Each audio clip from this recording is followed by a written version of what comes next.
for basic maintenance. And basic maintenance is very important because it could save your life. If things change, if the bike is different than yesterday, if it's different than a week ago, take a closer look. And that's kind of where we start with the ABC Quick Check, which starts with air.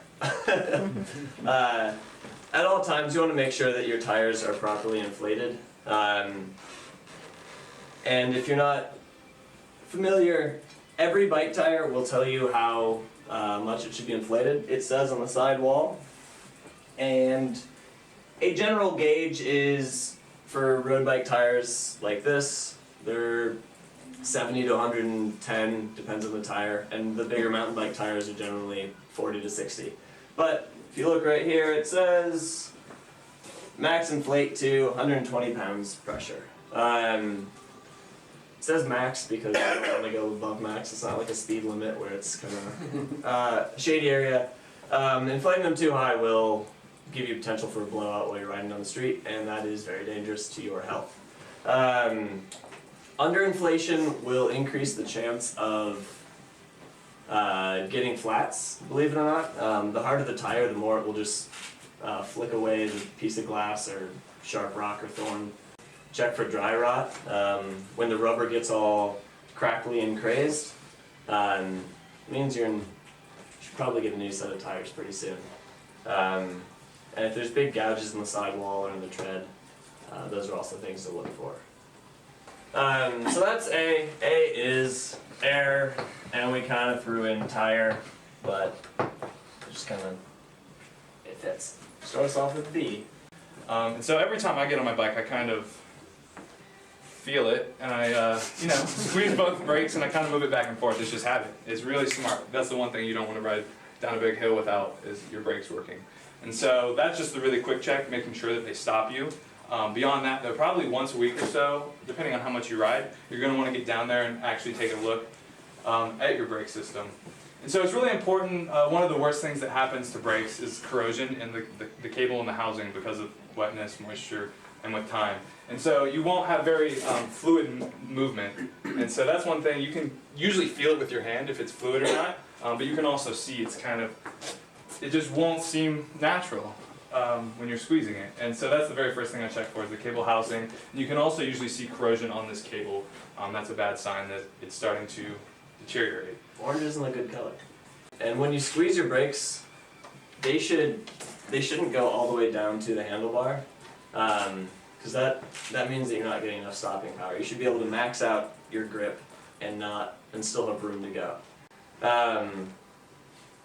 And your brake pads should be in good shape, shouldn't they? Brake pads will pick up little metal bits and things in them, and then they just scratch out of your rim. So always check for that too. It's not as much a safety thing, but when you're riding, if it makes a kind of a metal scratching sound, you'll hear it. Usually they squeak from that.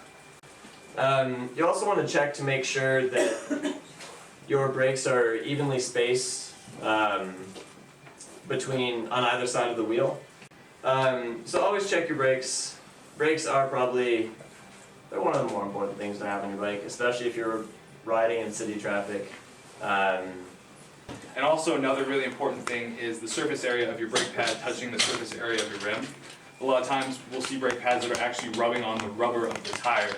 That's not good for many different reasons, but you want to make sure.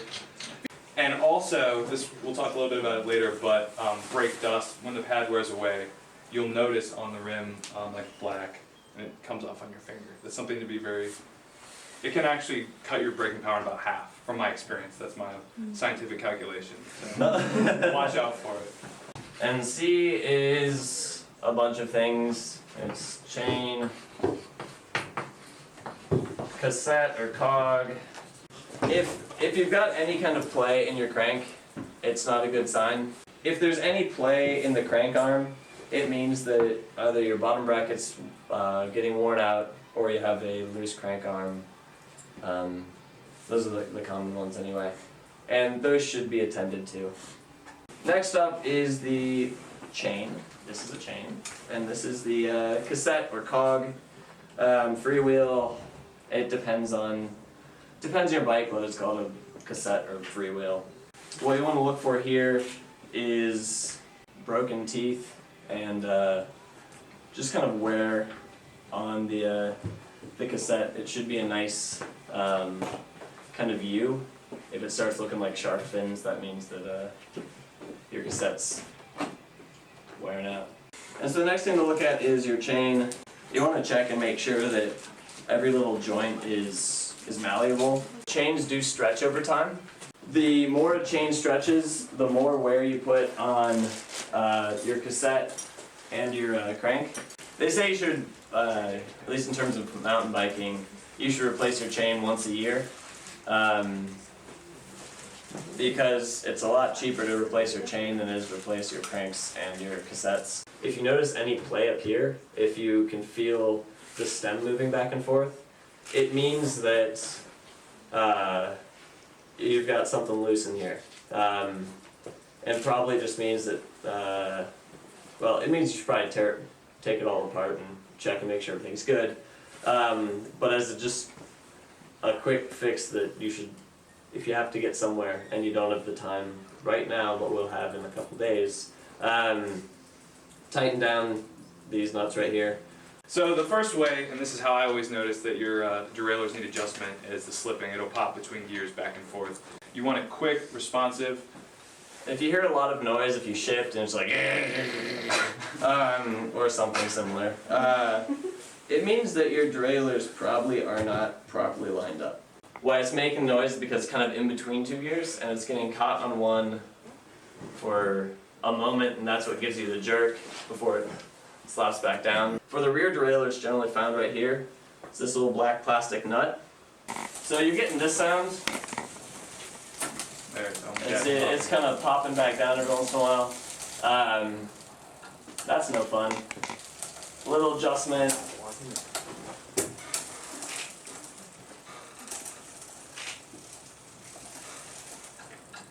And you can kind of look back here, try not to get your face in the tire. I've done that before. And now you're not hearing any of that play between gears, and it's quite nice. The same goes for brakes. There are set screws. This screw essentially, you tighten it, brakes get tighter. Same idea with the rear derailleur, where you're just extending the length between this point and the brake line, so you're shortening, forcing this to get smaller and pull these together. As you're riding, your brakes wear down and you'll get more space between your rim, and so that's just easy every couple weeks, maybe once a month, couple turns, and oh boy, your brakes are riding fresh again. Okay, putting it back on. A lot of people I see, they forget that they're two sides of the chain. They'll try to put it on like that. You have to go through the first loop, and then I generally just pull it out. And ideally, you've put it onto your. You've already shifted down to your first chain, or first chain ring, and then you just kind of pull it up. You have to get it lined up with the brakes. Oh, another thing. A lot of nice brakes have these quick releases for wheels. These brakes were loose enough that I didn't need it, but just by flipping this up, it pulls the brakes apart a little bit more, so you can just pop the wheel out. Otherwise, you have to loosen the cables or deflate your tire, and nobody wants to do that. I think it's just smart to go slow here.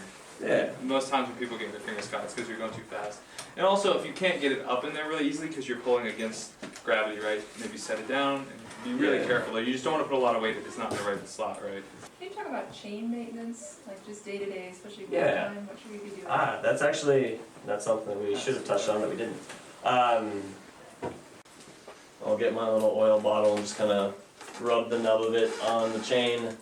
Ideally, you want to be putting oil on the all the little pins. I generally just rub it on the top, let it soak in for 5 or 10 minutes, and then actually rub it off. So I'll get a rag and I'll just cycle through. And you get a lot of dirt off that way, and you may wonder why you're taking off the lube you just put on. The lube on the outside does nothing. You wait 10 minutes to let the lube seep into the joints and where the pins and all the metal contact is. On the outside, it's just sitting there gathering dirt and grime and grease and whatever. And so you always want to wipe down your chain after you've oiled it. So a touring stand looks like this. They're really nice to have around. And essentially you have these little nubs that you put close to the rim, and you hone them in towards the rim until they just start touching. And so how spokes work is the spokes on the right pull the rim to the right. Spokes on the left pull the rim to the left. And so right now we're kind of rubbing on this right side, and so but we're rubbing right on this side of the spoke on the right side is, and so rather than tightening, I'm going to loosen, and a lot of loosening is in your arsenal. So righty-loosey, just a little bit, and now we're not rubbing, you move it a little bit further in, and you just slowly move in from furthest out rubbing point, knock that down, move in, knock that down, move in, knock that down, move in. Also, I was just going to throw out there, I thought of this just now. Most people don't know this, but your seat post, a little bit of grease on there goes a long way. I've had people come in where it's just rusted, and especially if it's like aluminum and steel together over time, that's just unbreakable. So just a little like finger kind of rub of grease on there will make it last a lot longer. I have a question. It's maybe too basic even, but how high should your seat be above your bottom of your pedal? I mean, I've heard not to have your legs straightened out. Ideally, I mean that's what I always heard was you want to be able to sit on your seat and you have the pedal on your toes, and you should be able to drop your heel and be able to straighten your leg all the way. There are special fit geometries you can go get fitted, and they can. And a lot of it is about feel. I mean, there is the perfect fit. Some people don't like the perfect fit. Having it so that your leg straightens out, that gives you the most power, the most efficiency when you're pedaling. Otherwise, you're losing a full range of motion. That being said, you don't want to be able to lock out your knees when you're pedaling. It shouldn't be natural to lock out your knee. It's not good for your knees. They should stay bent when you're pedaling, but you should be able to, if you wanted to drop your heel, lock out your knee. And that's what I was told. There are probably other rulings on that somewhere. But That's helpful. Thanks. And also on any of this, YouTube has been so helpful.